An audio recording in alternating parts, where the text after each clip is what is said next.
Okay, gagawin natin tong LED TV na to na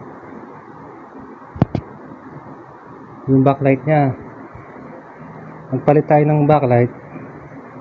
Pero dahil hindi kamukha ng backlight na lalagay natin, lalagyan na lang natin ng ibang backlight driver.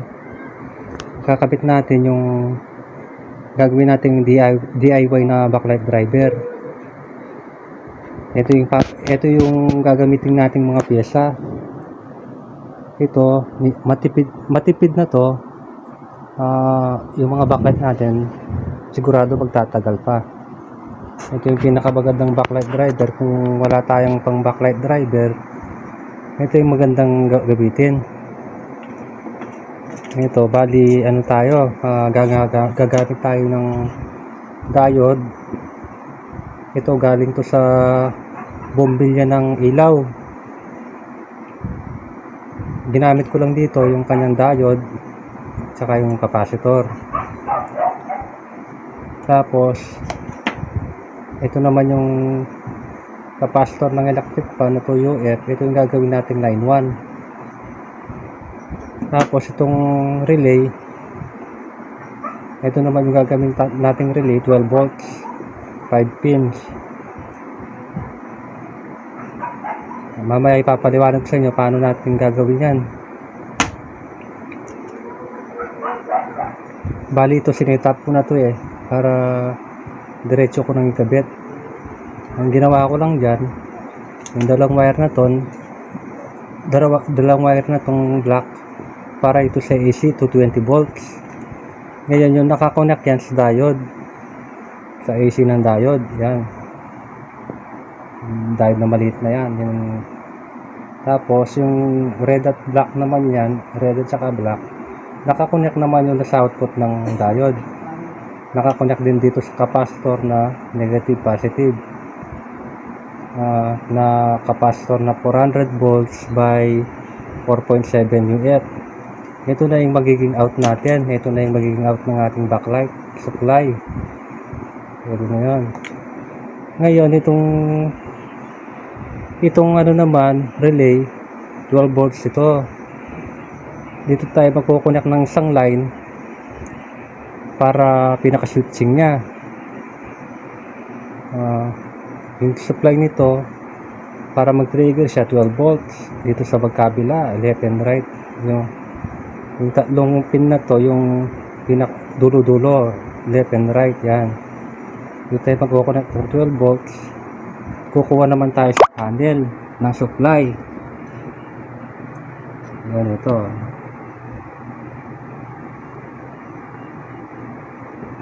Tapos natin.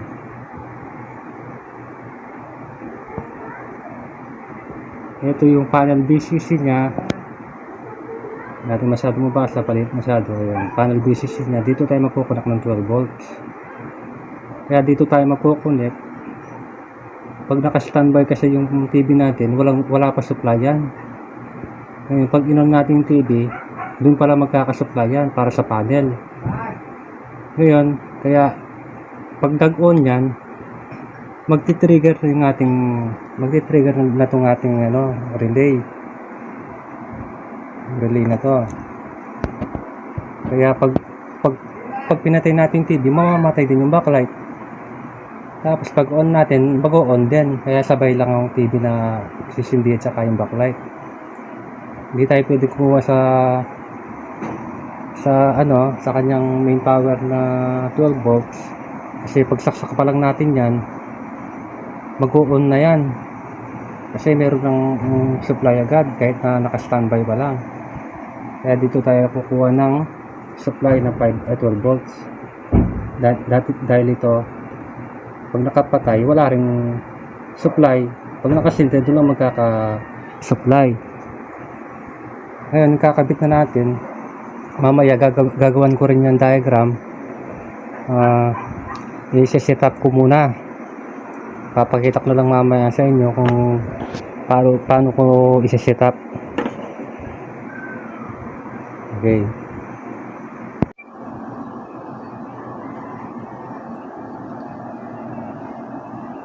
Ayan, kapag hinahanap natin yung connection ng 12 volts ng ating relay, i-check natin, i-test natin sa tester. Ilagay natin sa resistance reading o kaya sa diode test. Yung connection niyan, mayroong resistance. Kamukha nito, ayan. Ayan, ito yan. Meron tayong nare-reading na resistance. Dito tayo magkukonek ng 12 volts, negative, positive. Ayun naman yung line naman, yung line 1, kung saan tayo magkukonek, ito. Meron pang tatlong natira dyan, yan, ito. Yung isa dyan, normally close, yan. Yan, nagbabasher siya. Ibig sabihin, connected dyan. Dito tayo magkukonek sa open. Yung wala pang open pa, yan, open. Kasi pag nag-trigger yan, nagkaroon ng 12 volts dito, noon pa lang magkukontak ng dalawa na to. Kaya dito tayo magkukonek ng line 1 dito sa dalawang to. Yung isa, yung input, yung isa output. Yan, yung normally close na yan, ito, huwag tayo dito. Kapag nakapatay yan, naka-contact na yan. Ngayon pag nag-on na yan, magko-open na naman to, ito naman na magko-contact. Kaya ang connection ng line 1 dyan, ito, yung dalawa na to, yung ano ba, so ay open pa, yan, dito. Sana maliwanag sa inyo, kung naintindihan nyo sana. Basta yung supply, tandaan nyo, may resistance. Yan. Yan, dito tayo magkukonek ng negative, positive, yung dalawa na to. Okay. Ayan, bali na ikabit ko na yung kanyang relay. Ito yung magiging dating niyan. Ito yung black, ay yung red at saka yung black. Ito yung 12 volts. Dito nakakonect na naman yan dito sa kanyang supply na panel. Yan, red, positive at saka negative. Diyan na lang kumuha ng ground. Dito yung positive. Ngayon, yung line naman na yan, yung input line na 220 volts, ito yun sa capacitor. Ito yung magiging line 1 natin. Magkukonek naman yan sa isang AC 220 volts. Tapos itong kabilang wire ng capacitor, ito na yung magiging ano niya, magiging input niya sa relay. Ito input, pinaka-input niya. Yan, sa ilalim. Ngayon, pag nag-on na yan, dito naman lalabas yan sa gitna. Ito na yung output niya. Tapos yung output na yan, dadaan na sa diode. Ito, papasok mo sa diode. Yung nga diode, isang line. Ganyan lang ang connection yan. Tapos yung isang AC naman, yung line 2, ito, diretso na sa isang linya ng 220 volts. Dito na lang tayo siguro kukuha ng supply na AC dito sa diode. Yung dalawang paano yung sa gitna, yung 2 at saka 3, yung dalawang yan, AC yan. Yun yung supply ng AC. Dito na lang tayo magkukunak ng AC. Ng AC para dadaan siya ng fuse. Magka problema man yung shorted man yung diode natin, ito yung puputok na fuse. Yan, may fuse na puputok. Yan, hindi tayo magkukunak ng magkukunak ng AC 1, line 1 saka line 2. Okay, kakabit muna natin. Bali, nailagay na natin. Mamaya wag kayong aalis, bibigay ko sa inyo yung diagram. I-testing muna natin kung gagana na. Pa-power on natin. Yan o. Gumana ng ilaw. Ngayon, kakabit muna natin yung panel. Tsaka na natin ipa-final test. Okay. Okay, ipa-final test na natin. Tingnan natin kung okay yung ating ginawa. Ipa-power on ko na.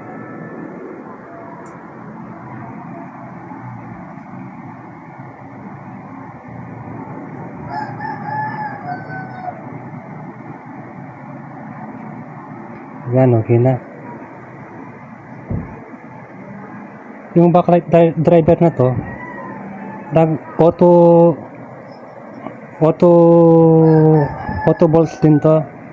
Nagkukusa siyang nagda-drop kapag konti lang yung ating mga bombilya. Kaya maganda yung inverted ride na to. Kung ilan yung bombilya mo, yun rin ang magiging voltahe ng mga supply ng backlight mo. Yan, okay naman siya.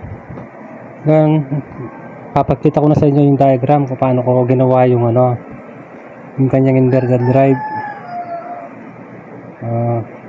Babaligtaran ko muna to. Papakita ko sa inyo yung ginawa ko setup sa kanyang supply. Okay, babaligtad muna natin. Ayan, ito yung ginawa nating backlight driver. Ayan, dito ko siya nilagay. Ito yung kanyang relay, capacitor, saka yung diode. Bali, ito yung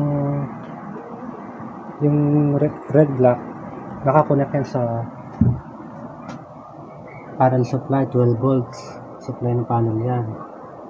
Ayan, tapos ground. Tapos yung isang linya ng capacitor, nakakabit sa diode. Yan, AC yan, AC. Yung nanggaling dito sa AC line nya, ayun yan. Pinandaan ko na lang, diyan ko na lang kinabit para dumadaan sa kanyang fuse. Pumunta siya dito sa capacitor, sa kabilang wire ng capacitor, pumasok sa relay. Ayan. Pumasok sa kanyang relay. Dito siya nag-out sa gitna. Tapos, yung wire na yan, dumaan dito, pumasok ng diode. Ito na yung diode.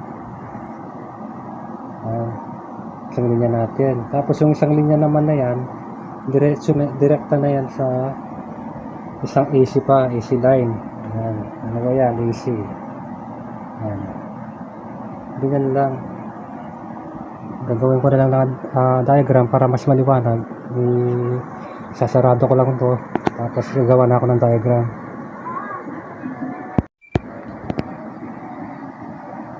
Ang kulay puti na to, ayan yan, puro mayroong red block yan, positive tsaka negative.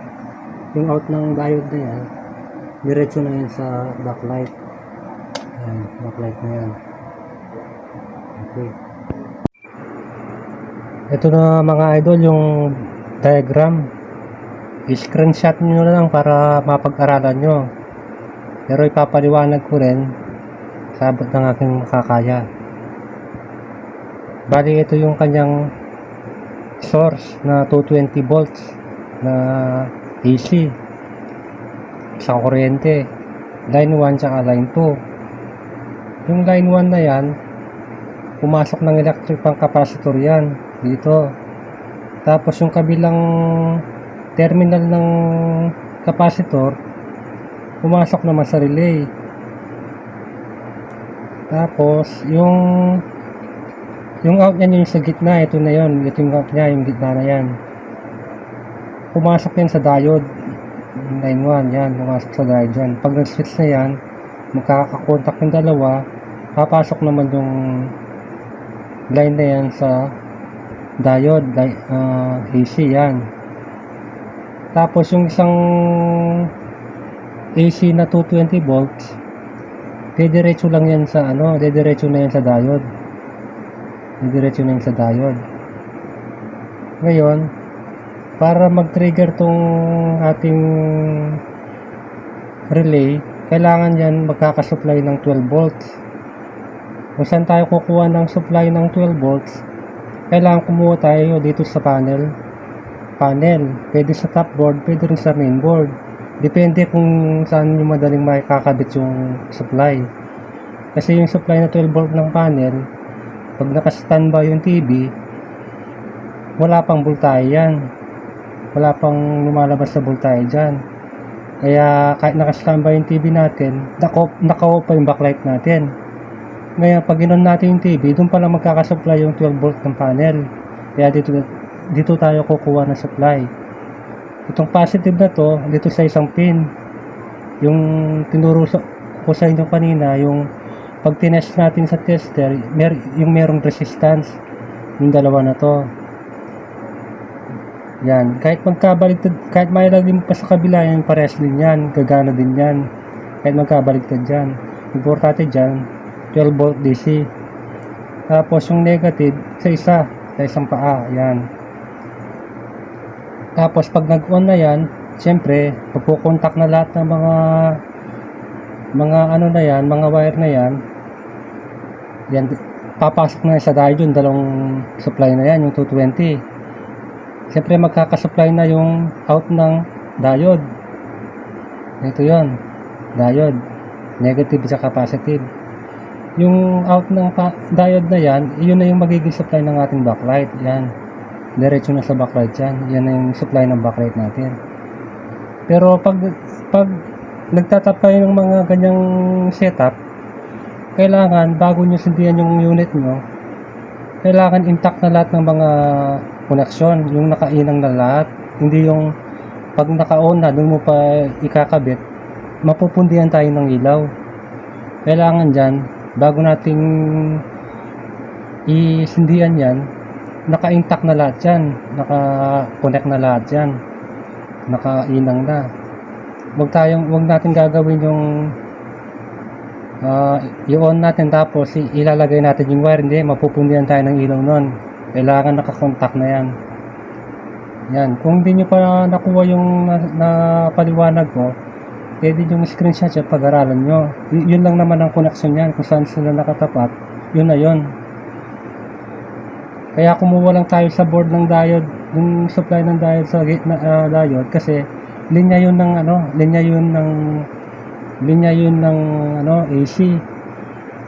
Nanggaling din sa AC plug natin. Dumaan lang siya ng fuse. Yun lang mga idol. Sana naunawaan nyo yung paliwanag ko. Maraming salamat sa inyong mga panonood. Okay, hanggang dito na lang po tayo. Maraming salamat po.